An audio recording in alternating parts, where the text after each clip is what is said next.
Welcome to the B2B Growth Blueprint podcast, where we talk with entrepreneurs, founders, and leaders at B2B services, tech, and SaaS companies to learn the systems and processes they've used to create success for their business.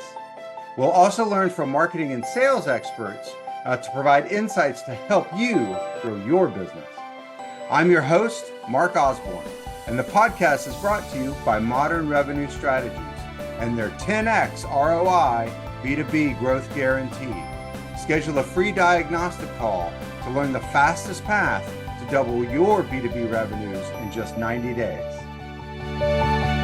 Hello, and welcome to another episode of the B2B Growth Blueprint podcast. I'm your host, Mark Osborne, and today I'm very excited to welcome my guest, Diane Mentzer. Now, I'm going to read Diane's bio to make sure I get all this right because she's done a lot of great stuff. Diane works with founders of businesses between 2 million and 6 million to go from they're doing it all to being ready for a COO. And we're going to talk about what it means to be ready for a COO. But getting to here really makes it so that these businesses can scale in a way that's simple, clear, and focused. She starts by helping founders partner effectively with their second in command, because when they're in sync, the company thrives and life gets better for them and the people around them.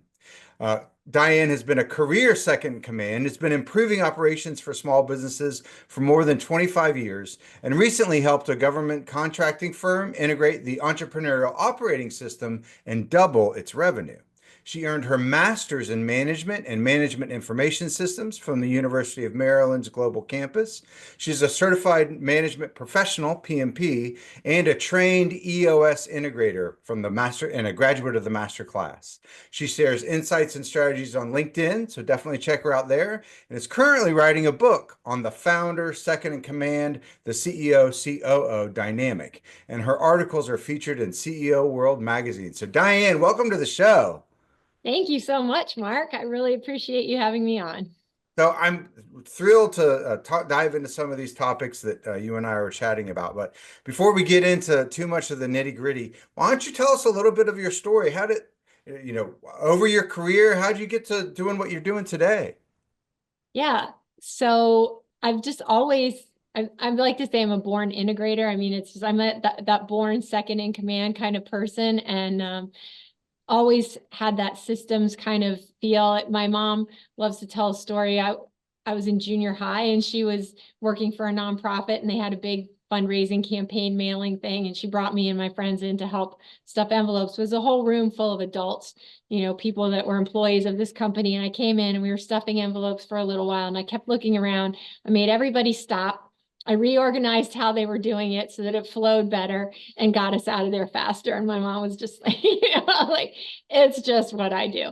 And so that's kind of, it kind of went from there. And for a long time was second in command to a division director. We grew that division by 400%. A lot of that was, due to her amazing entrepreneurial spirit, even within a company. And then went, worked for this other government contractor. I helped some smaller businesses early, even like while I was in college, a mom and pop antique restoration company, a small electrical contractor, but just didn't have any office systems at all. And so we came in and kind of figured it out. And the really funny thing is that when I was in college, I came home from school one day and I told my mom and dad, said, I figured out what I want to do. I want to go in, help companies get all set up, and then just come back in and check on them. And at the time, I thought it was management consulting. And of course, it's not. It's coaching, coaching and advising. It's a different kind of structure. But I didn't even really know what it was. But I knew that that was what I wanted to do. And I had forgotten all about that. And then when I was like working, starting this business and getting out there and working with companies, that like vision came back into my head. And I was like, oh, okay, so I'm doing exactly what I wanted to do. It just took me a long time to get, but all that experience, makes me much more valuable to my clients. I can make a bigger difference because if I tried to do that right out of college, I wouldn't have known enough to really be, make a difference for people. So, well, and it's so sort of astute that you can recognize that because there's book smarts, which goes, some way, and knowing, the way that other folks have done it and the right way to do it is certainly valuable. but having had the experience of being out there in the world and actually seeing, sort of the warts and all, if you will, Mhm. of how it actually looks in businesses makes all those book smarts a lot more applicable and a lot more valuable. Yeah, you're absolutely right about that. And all the, mistakes and stumbles that I made along the way, it's like I want to help other people avoid those, whenever you can use what the challenges that you face to help other people not have to go through it. That's always a cool thing too. Yeah.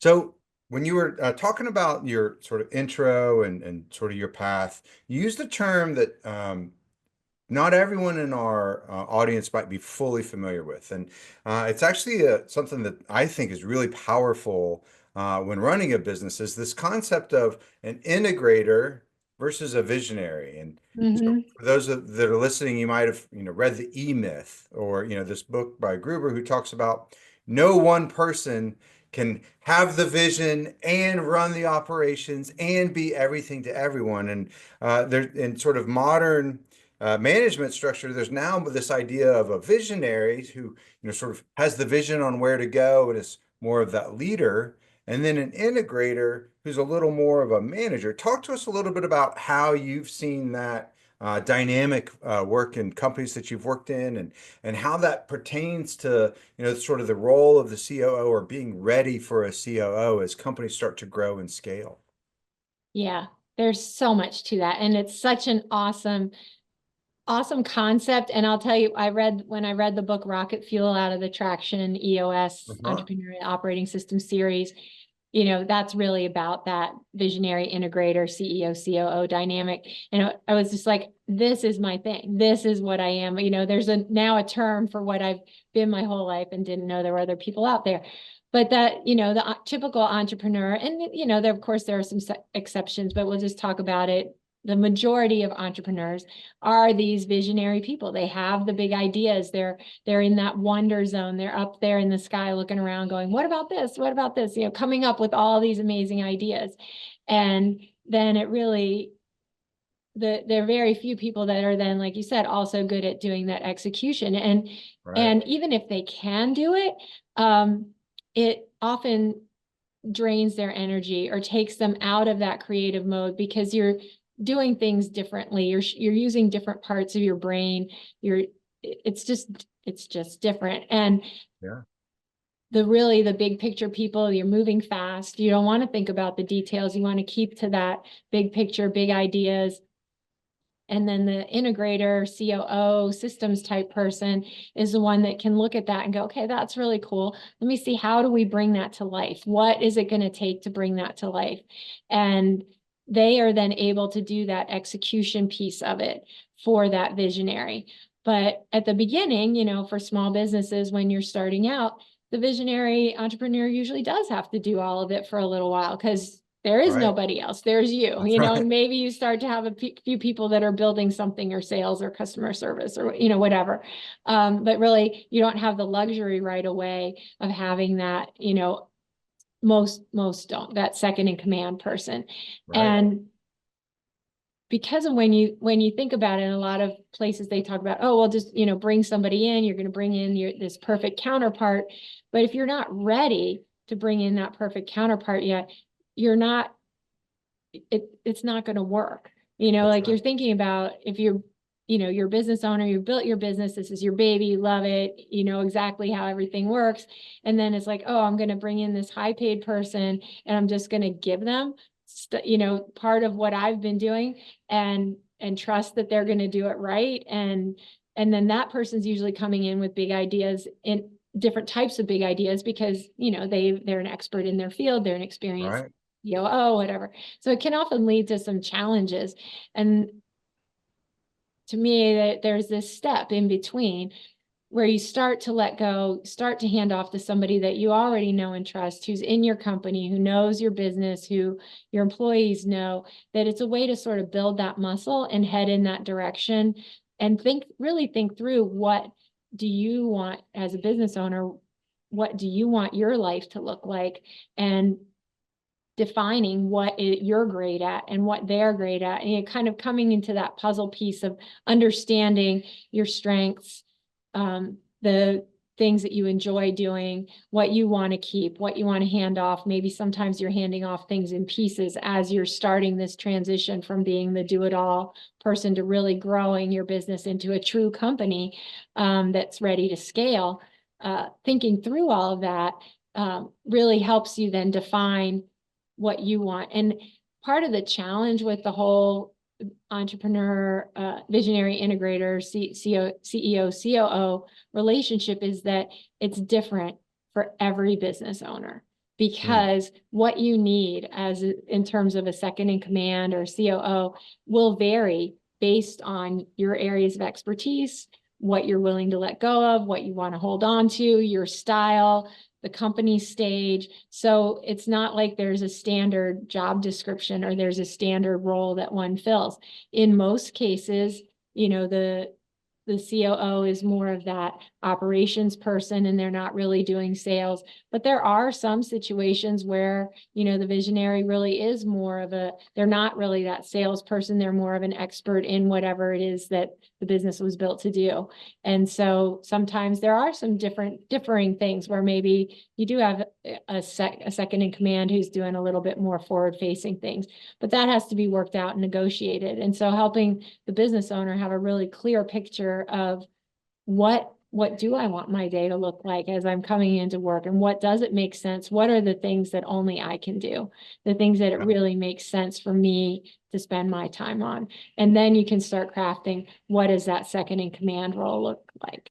And there's so often not a lot of clarity up there, especially when they've come up from within. And it might even be like week to week. It's like, oh, I'm in the office, I'm in a work zone. So, me as the business owner, and I'm involved in everything. And then it's like, oh, I got some stuff going on. Yeah, you take care of it for a couple of weeks. And then I come back. And so that gets very confusing for staff. It also hinders your ability to develop standard processes, procedures, become more efficient. So really thinking through that. And you think about it, sometimes it's funny, we have super clearly defined roles for entry-level staff, right? We are so specific about what they are going to be doing. And then you look at your senior leadership, and especially the top two leaders, and it's like, there's nothing written down, right? Right. So for clarity and having everybody on the same page with what success looks like and how they're getting things done. But then you even get to the next level of like cross training. So if you have stuff documented, then you can also start to say, okay, who do we cross train in some of these functions for cases of emergencies? Because they happen, we don't want them to happen, but they happen. So there's just, I'm sorry, I probably went off in a million directions because there's so much to that top, those top two roles. And there's an interesting article from Harvard Business Review that talks about the 7 types of second in commands.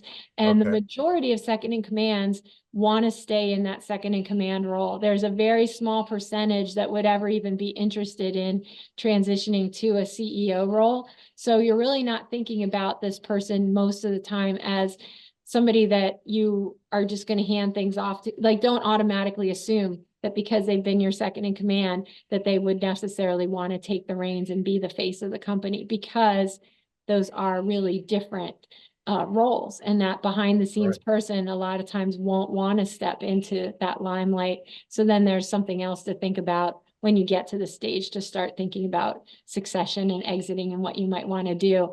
But I've seen that happen too, where people expect that, oh, this person is just going to want to step in and then become me. And it's like, they probably they enjoy doing different things, and that's why they're so good at them. Right.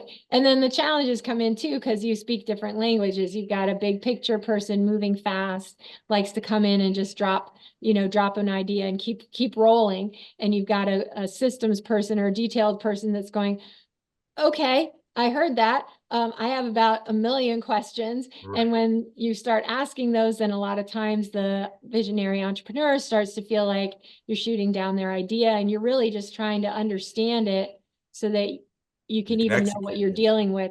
And so, creating systems to get on the same page with how you're going to handle situations like that, how you're going to communicate, and appreciating each other's styles. I think a lot of times we get into the trap of liking people who are like us, like you operate like me, you sound like me, we operate in the same way, we get it. And then you have to operate with somebody that is like the polar opposite. Sometimes it can get really frustrating, but the Yeah. business really needs both of those together. And when they're in sync, it's the most powerful thing in the world. Right. It's So just you got that's, to figure out how to get there. yeah. Well, it's just like, uh, whereas a fire needs both fuel and oxygen Right, in order to exactly. burn. And so when you have both of those together, you raised a couple of really great points in there that I want to kind of come back and double click on. One of them, you talked about, sort of this idea of, well, I've grown my company to a certain size. Now I'm going to hire a COO. And I think it's so insightful that you talk about, if you just hire that person, they are likely not set up for success. And we've oftentimes seen companies where, they grow to sort of a certain size and then they're like, all right, now we're going to hire a salesperson. And, now that we've got two salespeople, we'll double our revenues. And it's just not true because what the CEO does kind of all lives between their ears. And someone else can't just come in and be exactly like them. So you got to create some systems and some Hmm. processes for someone to come in and be successful. And I think it's interesting that even when that person that's coming in is the person that's going to help create some of those processes, having Hmm. at least some of it laid up really sets that person up for success. And if they're a COO, someone that's very accomplished at that C-suite level, they are going to be expensive. So you want to make sure that they're set up for success from the beginning, rather than either derailing the company for some period of time or just them not being able to hit the ground running because they are so expensive. Yeah, and making sure that you have the right one, because there are lots of really amazing people out there, but not just like in marriages or That's friendships, right. like not everybody is best friends with everybody else, right? That's right. You have, and for the what's so important for the visionary integrator, CEO, COO is really looking at how do they fit together in terms of a puzzle piece, like thinking about, so Rocket Fuel has a free crystallizer assessment on their Uh-huh. website, Rocket Fuel University. It's part of the EOS network. But for, I forget, it's like 20 questions, but everybody, it's a sliding scale from visionary to integrator.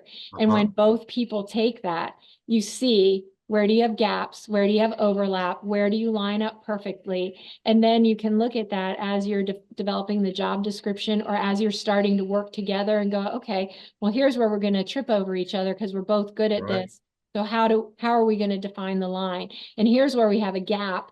Okay, you're stronger in it than I am, or do we need to add, or do we need to look to the sales team, or do we need to Right. look to, finance or whoever to fill that gap? So it really helps you craft your roles even more precisely, note based on those strengths. I also love the working genius assessment because it's very much based around how you show up in the workplace, and it goes from wonder to tenacity. So big picture, 30,000 feet, to in the weeds. What are your, it just helps get some other clarity. And I think it's a pretty inexpensive one, but things like Yeah. that, as you're starting to really partner with, especially a COO, it's more than just, do they have experience? Do they, are they going to understand my business?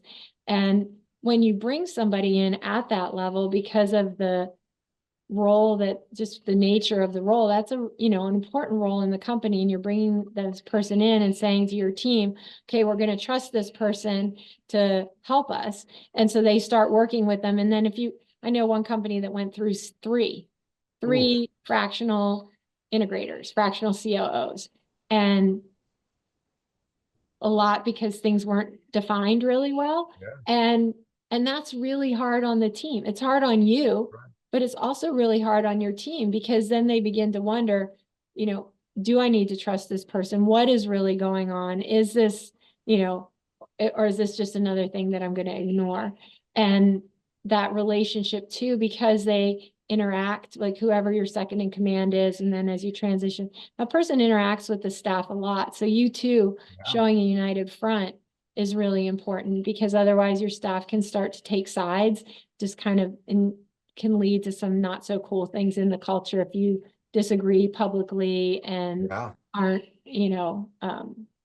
aren't really presenting that united front. So there's a lot to that relationship just between those top two leaders that has such a huge impact throughout the company. But when you get it right, I mean, rocket fuel, they call it rocket fuel because when those two are in sync, it's like rocket fuel for the company. You're just really Yeah. going to take off. And it's true. Yeah.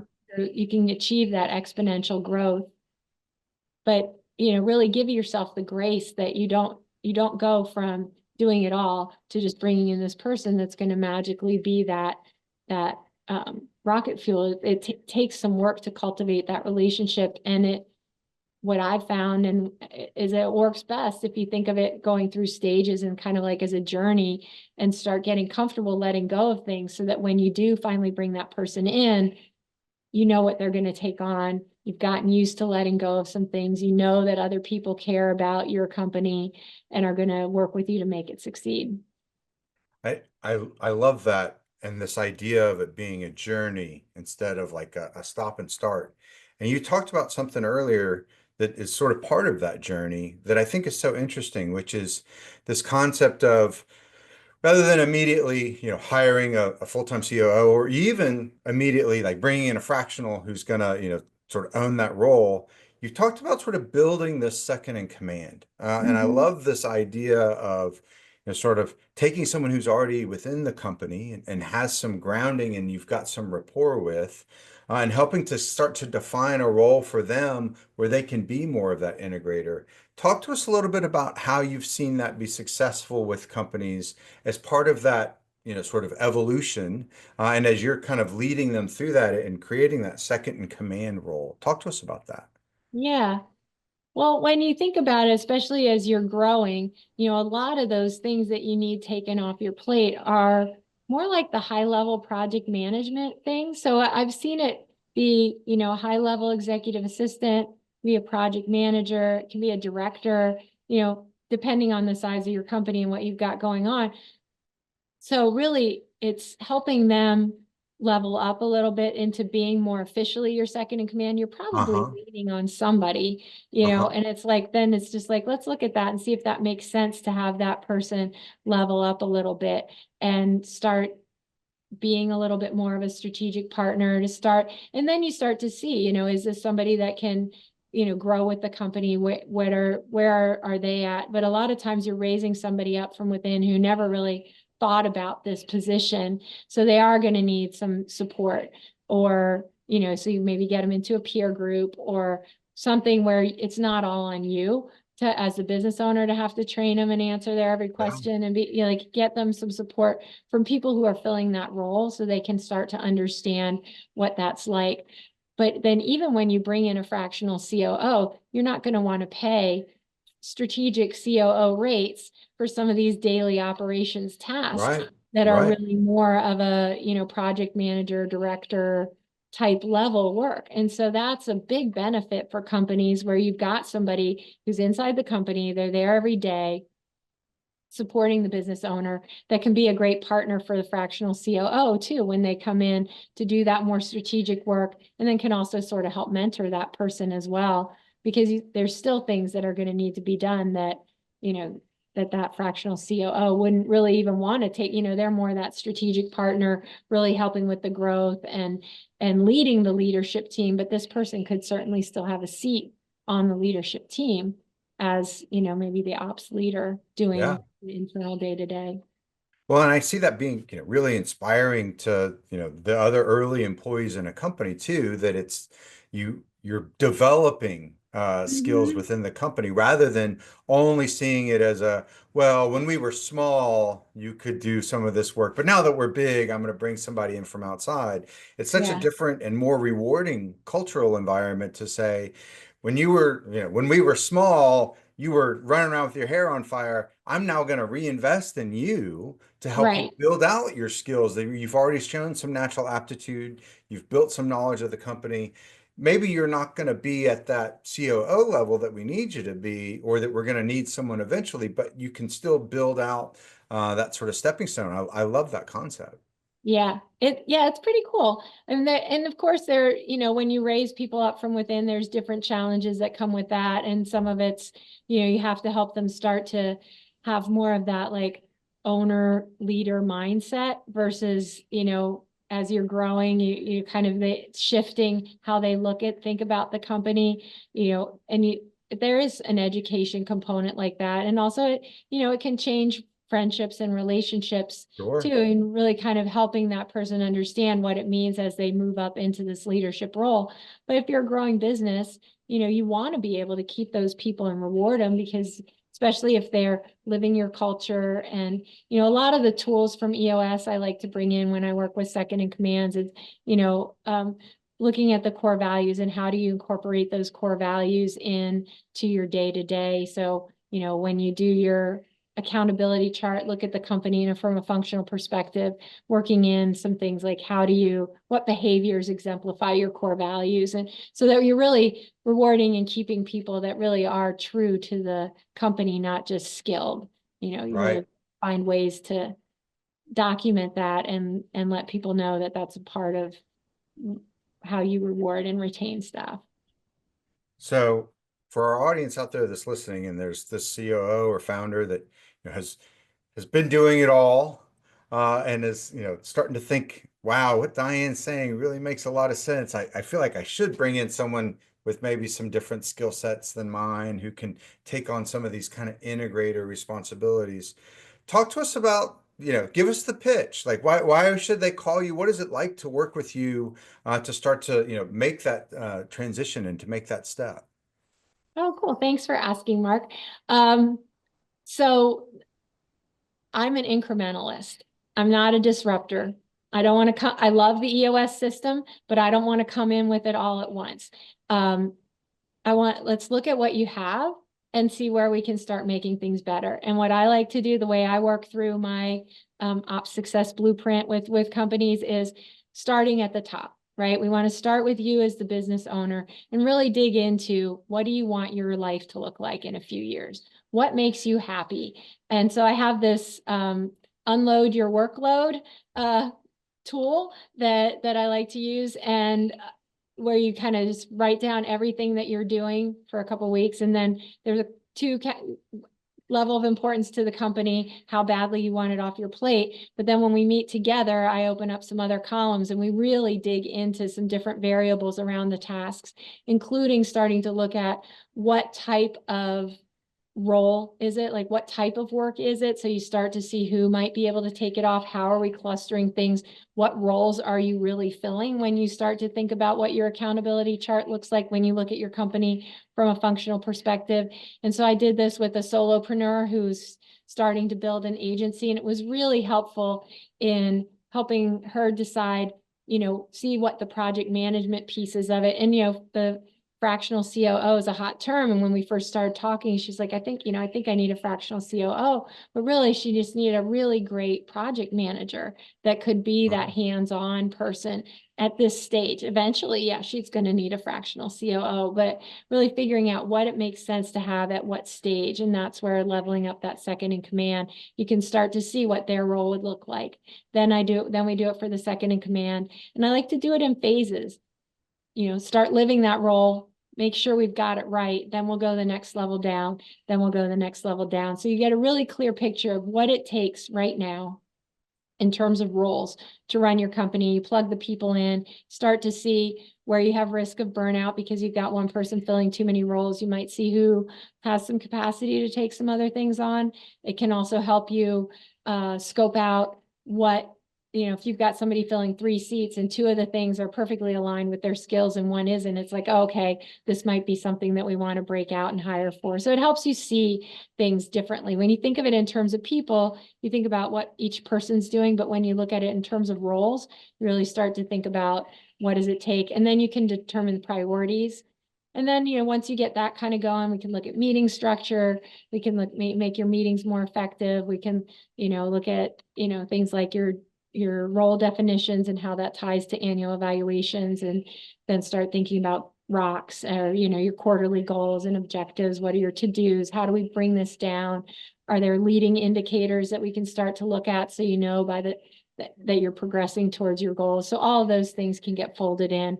But I really like to start with like the unload your workload session is a really great place to start, because that's a one-off and you can just really dig in and start to get a picture of what your role looks like, and then see if it makes sense to do anything else together. I love that. And I love the way you talked about being an incrementalist so that you're not just jamming something down their throat and sort of, systems for system's sake, but instead Right. you're looking at what already exists. How do we make that better? And then shore it up where it might have some Mhm. gaps so that you can make incremental improvements without burning down the house so that you can start Right. from the foundation, It's which so much, makes it so yeah. much less scary to think about it that way too. It is, and it's less stressful for staff, and the changes are more likely to stick because you're doing little things as you go, and it can still add up to really big results, Yeah. and really getting that clarity. And then we didn't get into it as much, but I also use, brain science communication strategies and things like how to communicate, how to help, how to get your culture even stronger as you're going through this as well. So, quarterly conversations, how you're getting input from the team, because staff at all level in your companies see things differently. So they help you see into your blind spots. So really that whole strengthening your foundation. So when you bring in a fractional sales expert to really help grow the business, whatever, you are set up for that to succeed. Yeah. Well, this has been such an interesting and enlightening conversation, Diane. Thanks so much. So for our audience that has been really digging into what you're saying and seeing themselves within some of these scenarios, how can they get in touch with you? Well, LinkedIn is really a great place. So I'm on there. My name's Diane Mentzer, Mentzer, but I think my LinkedIn thing is Diane Integrates, because I know my last name is hard to remember to spell. So Diane Integrates, we'll pull it up as well. I put I'm posting there daily, pretty much daily, with tips and ideas. So that's a great way. Also, my website is dianeintegrates.com. And I'm in CEO World Magazine. I've got, doing a monthly article for them as well. Fantastic. Well, Diane, thank you so much for taking the time to join us and drop some of this knowledge on our audience. Oh, thank you so much for having me on, Mark. This was just awesome. And I love the way you guided the conversation. I just love what you picked up on. That was really cool. Oh, well, thank you. Talk to you more soon. Okay. Thank you for joining this episode of the B2B Growth Blueprint podcast. We hope you've gained insights to grow your business. If you enjoyed this discussion, please rate, comment, like on your favorite platform, and share to others who will find it useful. Do you know a CEO, founder, or leader at an early stage B2B services, tech, or SaaS company who would like to be a guest and share their story? Send us a note. Let's schedule a conversation.